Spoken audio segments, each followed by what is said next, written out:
House lawmakers on Capitol Hill are showcasing the historical roots and continued contributions of HBCUs as they fight for funding. President Joe Biden's budget package falls short of what these institutions need, and it's much less than anticipated, putting them at a disadvantage.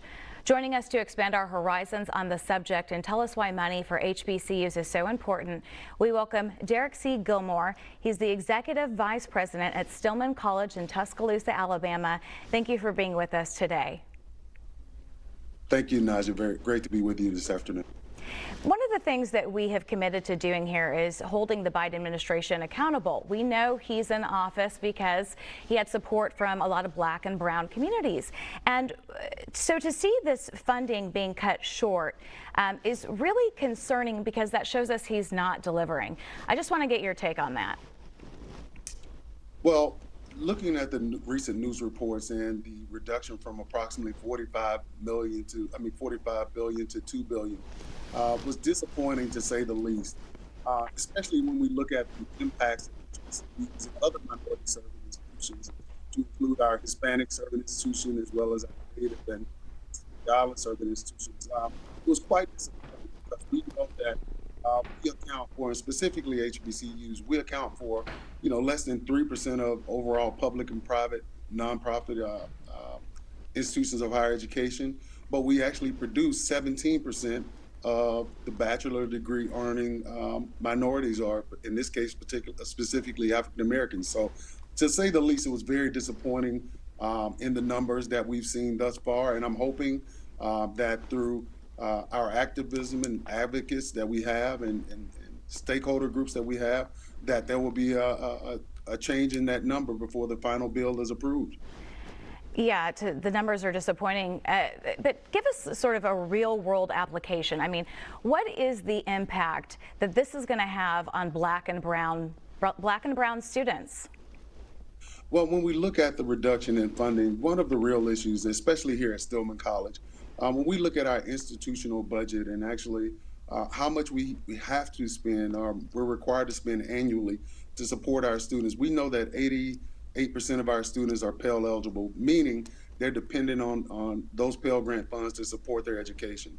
From an institution standpoint, to cover those students' costs, we have to supplement those funds. And so the real world impact of that is institutions like Stillman College and other HBCUs and minority serving institutions have to support that by offsetting that cost and actually allocating, again, upwards of 10 to 12% of our operating budget annually to support students, to make sure that the financial liabilities and burdens that they have, that we can alleviate that and ensure that those students are retained and have a path towards graduation. So the reduction in funding actually has a day-to-day impact on, not only from a student standpoint, but our faculty and staff and our capacity to retain talent in the faculty ranks, so that our students have experiential learning opportunities, again, that support them in their graduate school application and processes for professional schools, as well as they go into the workforce in some demanding fields such as the STEM areas.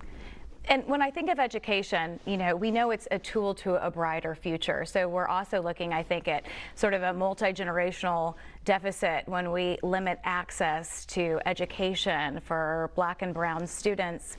Can you talk a little bit about the financial challenges that students who attend, or statistically students who attend HBCUs have compared to maybe those who attend other universities? Absolutely, Najahe. What we find that a higher percentage of our students are, again, Pell dependent and dependent on those Pell Grant allocations to be able to finance their college education. In addition to the burden that we've seen from loan debt from students over the last 2 to 3 generations in this country. But we found here, specifically in Tuscaloosa, Alabama, we sit at the crest, if you will, of the top of the black belt here. And so we know the economic conditions from which our students come, and over 68% of our students are actually native of Alabama and derived from these black belt counties, where economic development and job opportunities are very limited, and thusly low-paying wages are the standard of the day versus having highly technical, highly skilled jobs that support families and support students and financing their college education.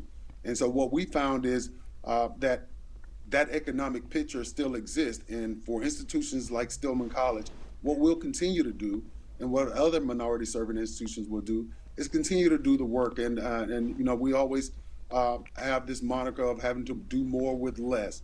And we've done that over the years, and we'll continue to provide and serve the communities that we live and work in, and be an asset and an opportunity and a gate for students who are looking to change the trajectory of their lives as well as that of their parents and the communities in which they live.